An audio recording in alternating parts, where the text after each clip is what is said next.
Good morning. It's 6 a.m. and I was just thinking about something because I was wondering why I keep getting a particular question in the comments under every video. And I was thinking around, why somebody would ask this question. The question is, when do I borrow against my Bitcoin? Um, when is a safe time to borrow against my Bitcoin? So, and I started thinking deeper into this, and it's quite interesting because the wealthiest people I know, and my clients and friends and everyone else who's worth over, let's say, $1 million, right, and reaching all the way into the 25, $30 million range, no one's asking when can I borrow against my Bitcoin. No one's asking that at all.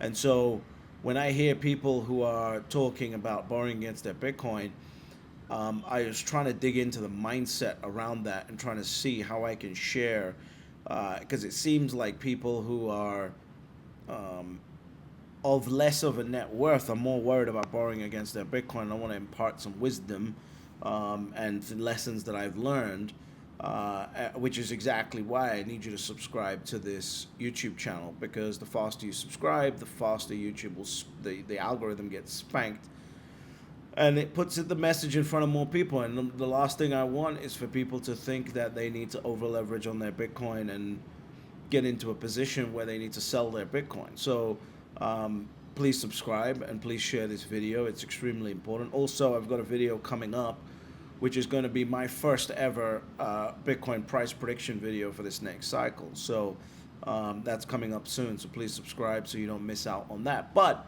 the the the underlying reason why people are asking this question about when can I borrow against my Bitcoin, how to do that, what's the safest way to do that, you know, this is generally, generally, of course, generally people without a net worth.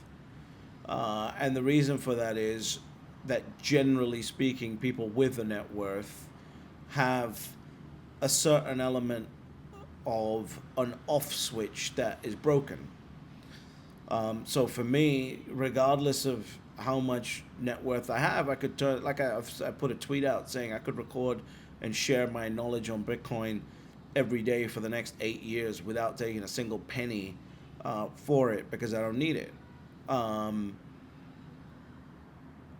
because even though I don't need it, even though there is this ability for me to just disappear and not talk about anything if I don't want to, I still feel compelled to do it because there is something wrong, to a certain extent, something wrong. So, from the outside, it might look like there's something right, but really there's something wrong because my brain has no off switch, right? I can't turn it off. I can't turn my desire to do something off. And I admire people that can. I admire people that can, but the reality is that most people who have generated any amount of success in their life have this faulty off switch. So you have to learn to embrace it. And once you embrace it, you realize that there's a lot more people out here with the faulty off switch. And whether something is for, however success is defined, they'll still pursue it because it's the pursuit of success that gives you the value that you are looking for. It gives you the purpose that you're looking for. It's never really even about achieving the success, right? I could tell you, okay, I want the biggest, most important YouTube channel in Bitcoin, et cetera, et cetera. What does that even mean? It doesn't mean anything. At the end of the day, for me, what's most important is getting as many people as possible, like my parents who, have done the right thing. Generally, the audience that I'm speaking to is 35 to 55, 56, something like that on average. Of course, there's people on either side of that too, but on average, it's that audience who has strived to do something in their life, done the right thing for the longest period, and then been kicked in the balls by the system. That's who I want to get to one Bitcoin as fast as possible, because those are the people who deserve to get to one Bitcoin. And those are the people who have tried to do the right thing. Again, like my parents, 35 years in the United Kingdom, doing the right thing only to find that their property portfolio is undervalued based on the amount of pounds that were printed. That is who my YouTube channel is for. So I could tell you that, yeah, it's important for me to have the biggest YouTube channel, but it's irrelevant, because really the goal is, whether it's me or anyone else, that particular segment gets orange pilled by or gets their urgency from, as long as they get it. That's the main thing. My goal here is to just, do something, right? Do something, because this is so urgent. And so, going back to this question of when to stop working and retiring on and when to retire on Bitcoin, again, I want to point out the wealthiest people that I know, whether it's clients or friends, are absolutely not asking this question. I don't care about this question. In fact, my response to this question has been, let's wait 10 years and see what shows up in the system, right? But people keep asking this question, and really the reason is this. It's because you want to quit whatever you're doing. It's because you want to stop working on whatever you're doing. But if you stop working, you kill the spirit inside of you. Work is designed, the purpose of work is to create value for the world around you that has given you the life that you have. Working isn't about doing things that you don't want to do, right? Working is about creating value. Working is also not even about things you do want to do, right? Because there's a lot of people who do things they do want to do, and then they don't create any value for anyone in the world. So the purpose of working is to create value. And even if you don't have this faulty off switch, right? The idea that so many people are asking about, when do I borrow against my Bitcoin? You're just a lazy shit. It's just all it is. You haven't figured out the game of life. You want the cheat code. You want to get into Bitcoin, hold Bitcoin, borrow against it, live off, and jack off all day. That's not what life is about. Life is about continuing to add value.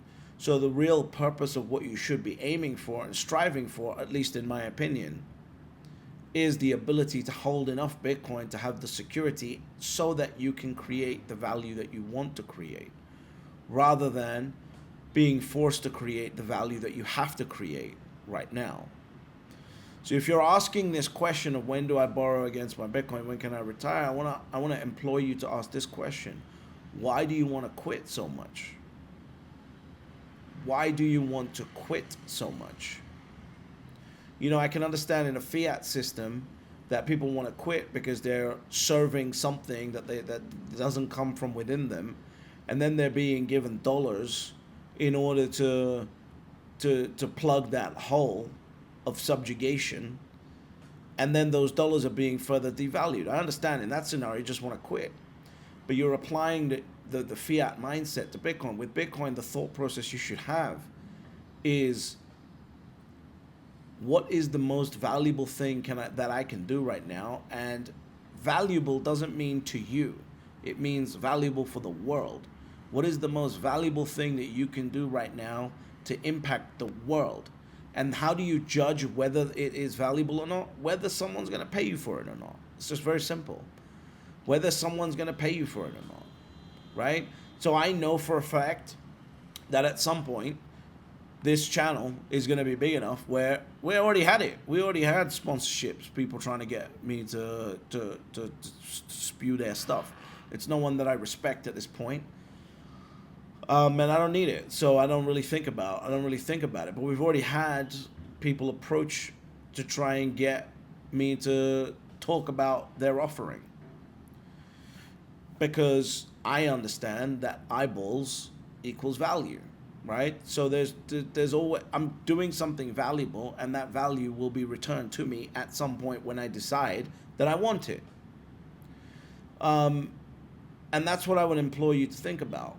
Like, what could you do with your life rather than just, what are you going to do? Borrow against your Bitcoin and sit at home?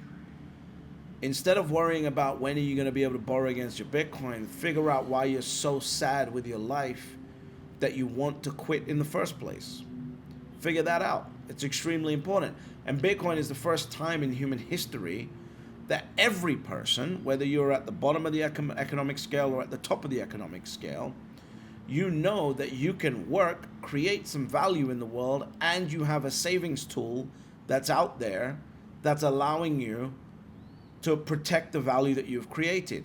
So in essence, this should be inspiring you to work more, not work less.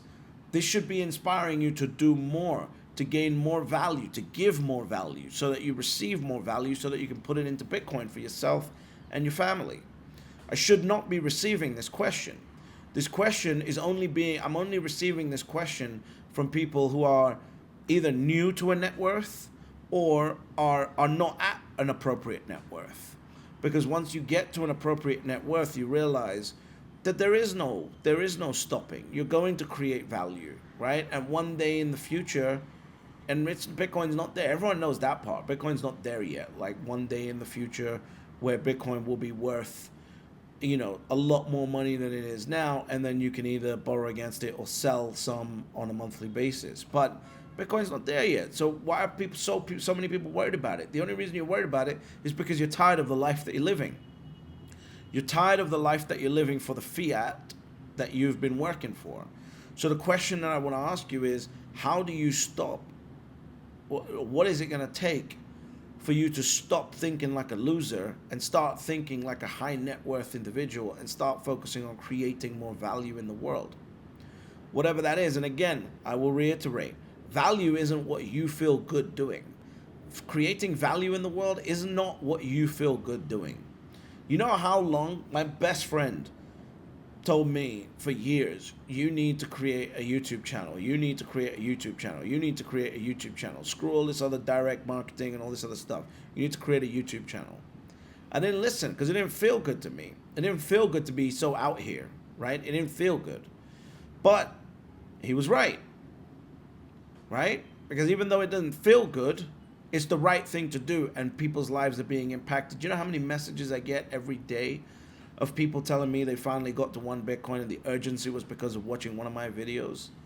That's amazing, right? And that's real value that's being added. That all of those people, in addition to everyone else who has gained any value from anything I say in this next, between 3 months ago and the next bull run, do you think that that's going to be a powerful community in the future?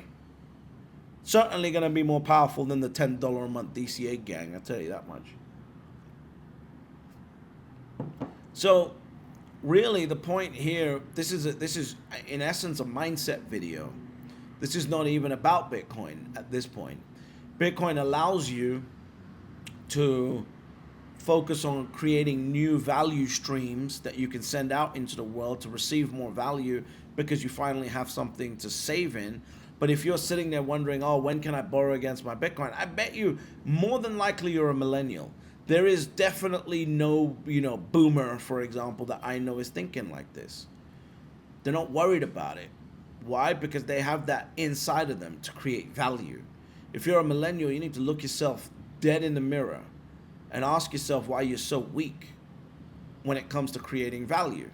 Why you are not taking advantage of this amazing capitalist system that we have to create value in the way that people need it, in the unique way that you can help them create it, whether it's through a job or your own business or self-employment, whatever. And finally you have a methodology and a place to park that value, and you don't want to do it. All you want to do is sit on the Bitcoin that you have, and that's it. It doesn't make any sense to me, right? So I would implore you to please figure that out. It's extremely important that you figure that out. Why don't you have the desire to go out there and create as much value as possible so that you can acquire as much Bitcoin as possible? And why do you feel content with the amount of Bitcoin that you have? And I want you to stop asking the question of, when can I borrow against my Bitcoin? Because this system is moving in a way where when the time comes that you can borrow against your Bitcoin, you won't have to ask the question. They'll be calling you. They'll be calling you because they'll need the Bitcoin on their balance sheet, so they'll be calling you in order to offer you ways to borrow against it. Now is just not the time for that. Now is the time for accumulation. You're worrying about the wrong thing. Stop thinking about when you retire. Stop thinking about when you can stop working. Stop thinking about all of that. Get focused. You got one chance in history to actually acquire as much Bitcoin as possible. Focus on creating value. Focus on adding value to the world. And focus on asking for the value that you're worth. When you do that, take that value, save it in Bitcoin, and accumulate. This is the strategy that Saylor is doing. How come Saylor just didn't, buy his first purchase of 10,000 Bitcoin and just retire? Why would he go out there and utilize his amazing machine called MicroStrategy, which is a cash flow generating machine, to go and buy more Bitcoin?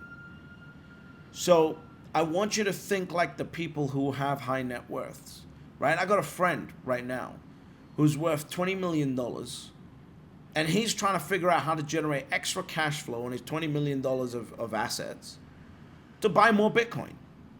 He's not thinking about, how do I quit this because I have, a few hundred coins. He's not thinking about that. He's worried about, how do I acquire as much of this as possible? So if you're sitting there going, when can I stop working? When can I retire on Bitcoin? You're fucking losing. And you're definitely disserving the progeny that is to come. So get to work. Figure out what work means to you. Figure out what value you can create in the world. Figure all of this stuff out, and then create some value, and then buy some more Bitcoin. And then you have this overall life force circle that's actually protecting your spiritual value of your work. Because you finally have an asset that you can actually put it into, rather than before where you just work and save this cash pot here until it gets big enough so you can finally buy a house. Now, whatever that cash pot is, you can dump it into Bitcoin. And the beautiful thing is, whether you are thinking about how to create more Bitcoin avenues, Bitcoin streams, or whether you are trying to figure out whether you're going to retire or not, there are still only 3 rules to Bitcoin. And that's step number 1, you buy Bitcoin. Step number 2, shut the fuck up. And step number 3, you get fabulously wealthy.